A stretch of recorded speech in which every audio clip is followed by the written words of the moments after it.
Ramai yang tak tahu perbezaan antara syarikat rakaman dengan publishing house. Okey, dengan saya hari ni yang ada berhampiran dengan saya adalah dua album. Satu album Manifesta City 2020 dan satu lagi album Dayang Nur Faizah 2017.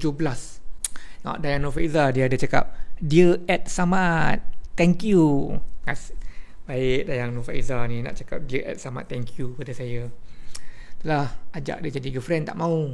Anyway, telah kita tengok album ni Manifesta City 2020 ni. Album ni dikeluarkan oleh syarikat rakaman. Okey. Syarikat rakaman yang mengeluarkan album ni adalah Universal Music Group dan Siti Nurhaliza Productions. Kenapa ada dua syarikat dekat sini? Mungkin ini adalah joint venture di antara mereka. Mungkin apa yang berlaku ialah Siti Nurhaliza Productions mengeluarkan wang untuk menghasilkan album ini, manakala Universal Music Malaysia pula adalah syarikat yang membuat pengedaran album ini serta promosi album ni. Kita ambil contoh Aubrey Soweto. Katalah Aubrey Soweto menerbitkan satu lagu je dalam album ni, maka syarikat rakaman ni akan membayar sejumlah wang kepada Aubrey Soweto untuk merakamkan lagu tu. Jadi daripada jumlah wang itulah Aubrey Soweto akan bayar studio rakaman, akan bayar para pemuzik dan segala kos penerbitan. Hasil daripada penerbitan lagu-lagu itu, maka mastering terhadap keseluruhan lagu-lagu ni dimiliki oleh Siti Nurhaliza Productions dan Universal Music Group. Mereka lah pemilik sound recording rights untuk album ni. Justru itu, apa yang kita dengar daripada album ni, apa yang kita dengar adalah hak milik mereka.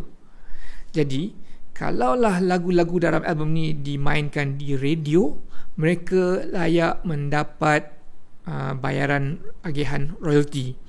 Dan sebagai syarikat rakaman, mereka berhak untuk menjual CD ini ke pasaran. Di zaman era sekarang ni, lagu ni juga turut dijual menerusi streaming seperti iTunes, Spotify, Joox, Tidal dan lain-lain lagi. Dan mereka berhak mendapat bayaran daripada penjualan dan permainan apabila lagu ini dimainkan di streaming platform.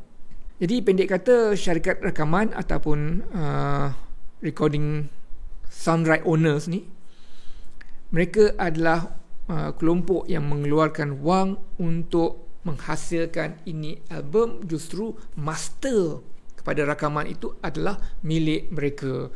Dalam Akta Hak Cipta Malaysia, Akta Hak Cipta melindungi hak milik mereka selama 50 tahun daripada tarikh ianya dikeluarkan ke masyarakat, ke pasaran.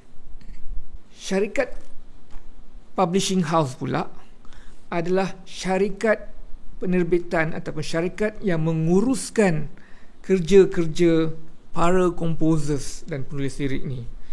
Kalau kita tengok lagu dia, Siapa Tak Mahu, katalah John Jeevasingham. Syarikat penerbitan ataupun syarikat yang menguruskan hasil kerja John Jeevasingham ini adalah Replay Music dan dalam kurungan Warner Chappell. John Jeevasingham telah membenarkan lagu ciptaan dia untuk diuruskan oleh Replay Music. Jadi Replay Music lah yang akan menguruskan segalanya mengenai lagu ni. Replay Music yang akan mengutip hasil royalty daripada syarikat rakaman tadi.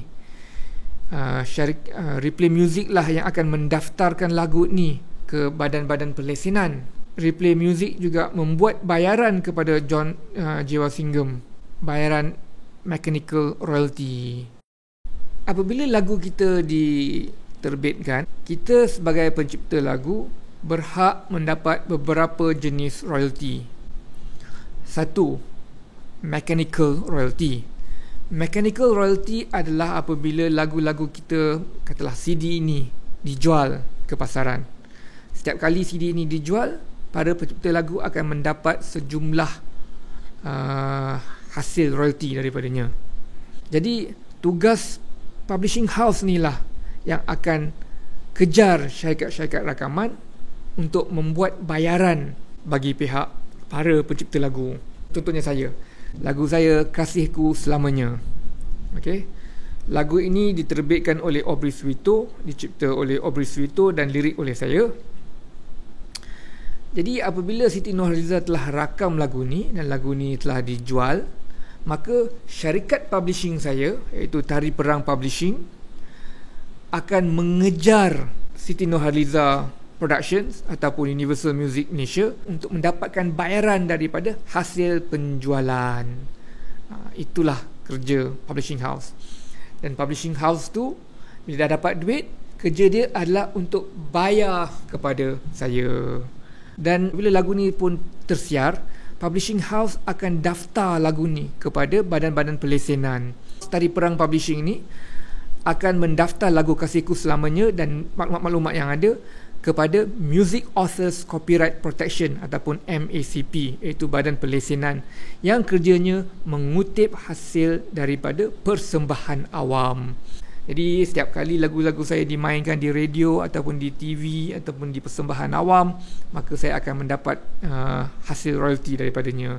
Di antara saya dengan publishing house saya akan menandatangani satu perjanjian yang mana Tari Perang Publishing akan mendapat kebenaran ataupun lesen daripada saya untuk mentadbir urus kerja-kerja saya selama sejumlah waktu yang tertentu.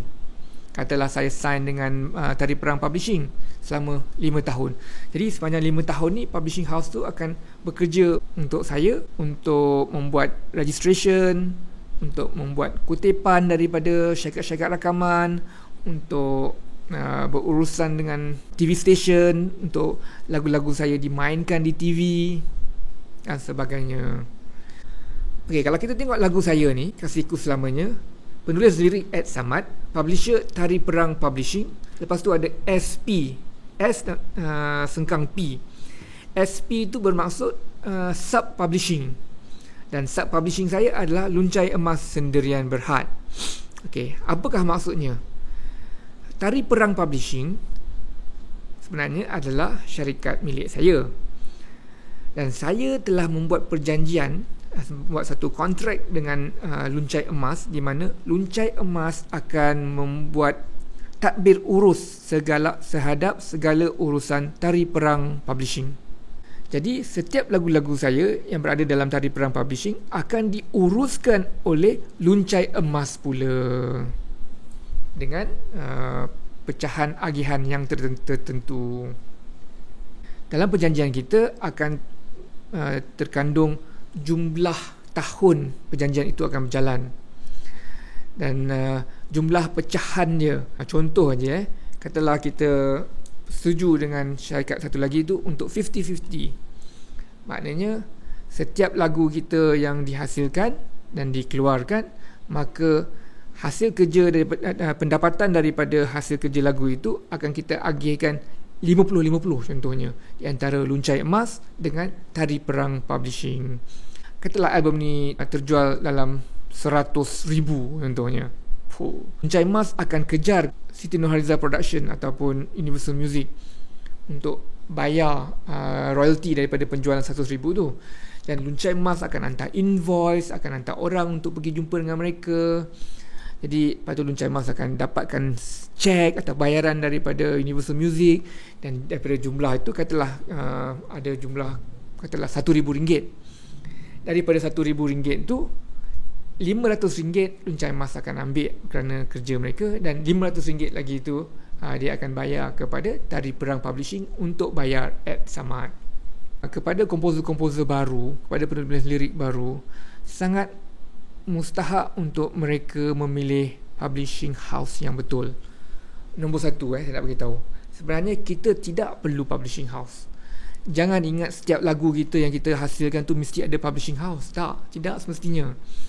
Katalah Kasihku Selamanya ni, saya tak nak bagi pada publishing house, saya sendiri nak uruskan, Samad sendiri nak uruskan lagu tu, boleh. Tetapi saya lah sendiri kena pergi jumpa syarikat rakaman, minta bayaran pada dia. Saya sendiri kena pergi kepada Badan Pelesenan untuk daftar lagu saya kepada di Badan Pelesenan. Lepas tu saya sendiri kena pergi jumpa syarikat rakaman, nak minta duit tu, bagi duit kat saya. Saya kena buat kerja-kerja tu semua sendiri. Jadi leceh. Kerja-kerja ni kerja-kerja yang leceh. Jadi justru itu saya rasa saya perlukan publishing house. Jadi saya boleh fokus hanya kepada bikin lagu. Okey, kerja-kerja pergi daftar tu, kerja-kerja pergi pungut duit tu saya biarkan kepada publishing house untuk jalankan. Justru tu saya akan ada agreement dengan publishing house. Okey, setiap lagu saya engkau dapat 30%, saya ambil 70%. Dan maksimum kita bagi amalan kita biasanya adalah 50%.